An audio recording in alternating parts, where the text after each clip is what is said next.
চেষ্টা করবো বায়োলজির কিছু ওয়ার্ডকে ভাঙাবো।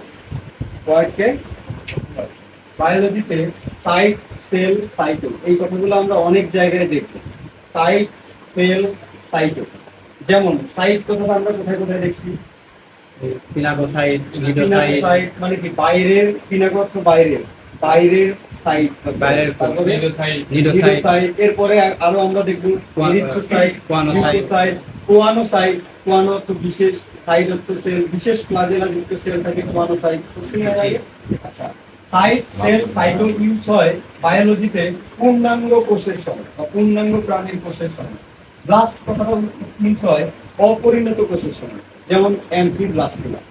অ্যাম্ফিব্লাস্টুলা, ব্লাস্টুলা দশাই হচ্ছে পরিণত হওয়ার আগের দশা। মরুলা, ব্লাস্টুলা, গ্যাস্ট্রুলা, তাই না? গ্যাস্ট্রুলা দশায় লেয়ার তৈরি করে। গ্যাস্ট্রুলা দশার আগের দশা বা ব্লাস্টুলা দশা হচ্ছে পরিণত হওয়ার আগের দশা না? এই কারণে ব্লাস্ট অর্থ হচ্ছে অপরিণত কোষের সময় ব্লাস্ট ইউজ করা হবে। ক্যারিও অর্থ হচ্ছে নিউক্লিয়াস। ক্যারিও অর্থ কি? নিউক্লিয়াস। সিউডো অর্থ হচ্ছে মিথ্যা বা ছদ্মবেশ। সিউডো অর্থ কি? মিথ্যা বা ছদ্মবেশ। সিউডোসিলোমে, সিউডোসিলোমে অপ্রকৃত সিলোমে, অপ্রকৃত বা মিথ্যা। বুঝতে পারছেন? মনো ইউনি হ্যাপ্লো, মনো ইউনি হ্যাপ্লো এগুলো অর্থ এক বোঝায়। মনোস্যাকার, মনোস্যাকার। বুঝতে পারছেন? ইউনিপোলা এক প্রাণ, ইউনিপোলা এক প্রাণ। বাইপোলা দুই প্রাণ। ডিপ্লোব্লাস্টিক, ডিএসপ্লো, ডিপ্লো, ডাই, বিস, বাই এগুলো দুই অর্থে ব্যবহৃত হয়, দুইটা অর্থে ব্যবহৃত হয়। ডি বা এ, কোন ওয়ার্ডের সামনে ডি থাকলে এটাকে বাদ দেওয়া বোঝায়। কি বোঝায়? বাদ দেওয়া। ডি অক্সিজেন, অক্সিজেন বাদ দেওয়া, এটাকে বলা হয় ডি বা এ। এ অ্যাবসেন্ট, মানে সামনে অ্যাবসেন্ট। সিলোম, সিলোম নাই, অ্যাসিলোমে সামনে এ থাকে। সামনে কি থাকে? এ থাকে।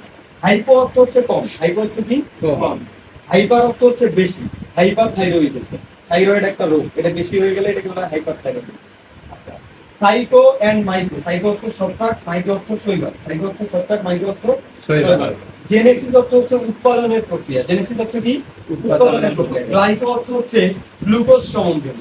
গ্লাইকোজেনেসিস অর্থ হচ্ছে গ্লুকোজ উৎপাদনের প্রক্রিয়া, গ্লুকোজ উৎপাদনের প্রক্রিয়া।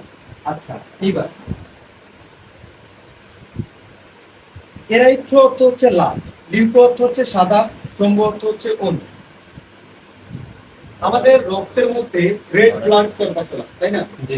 রেড ব্লাড কর্পাসল মানে লোহিত রক্তকণিকা।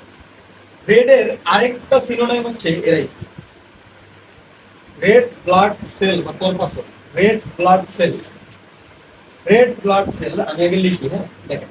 রেড ব্লাড সেল বা কর্পাসল, কর্পাসল। রেড এর আরেকটা সিনোনিম কি? এরাইথ্রো। কর্পাসল বা সেলের জায়গায় সাইট লিখতে পারবো আমি? সাইট লিখতে পারবো। তার মানে রেড ব্লাড সেল বা আরবিসি বা লোহিত রক্তকণিকার আরেকটা নাম হচ্ছে, বুঝেন নাই? আচ্ছা, white blood corpuscle, white blood cell, white blood corpuscle মানে শ্বেত রক্তকণিকা, তাই তো? শ্বেত বা হোয়াইট, হোয়াইটের আরেকটা ইংলিশ কি? লিউকো। আচ্ছা, এখানে আমি লিউকো লিখতে পারবো? লিউকো। আর এখানে সেল বা কর্পাসলের জায়গায় সাইট লিখতে পারবো? লিউকোসাইট। তাহলে শ্বেত রক্তকণিকার আরেকটা নাম লিউকোসাইট। বুঝছি না এর আগে আমরা? আচ্ছা, অণু, স্তম্ভ অর্থ কি? অণু, স্তম্ভ অর্থ অণু। তার মানে অণুচক্রিকাকে, অণুচক্রিকাকে স্তম্ভসাইট করতে পারবো? জি। অণুচক্রিকার আরেকটা নাম স্তম্ভসাইট। বুঝতে পারেন নাই? এইবার ভাইয়া বলেন তো, শ্বেত রক্তকণিকার পরিমাণ আমার শরীরে কমে গেছে, এরকম একটা রোগ আছে, রোগটাকে কি বলবো? লিউকো অর্থ কি? সাদা। শ্বেত রক্তকণিকা কমে গেছে, লিউকো। পেনিয়া অর্থ কি? অভাব বা ঘাটতি। শ্বেত রক্তকণিকা কমে গেছে, এটাকে বলা হয় লিউকোপেনিয়া। কি বলা হয়? লিউকোপেনিয়া।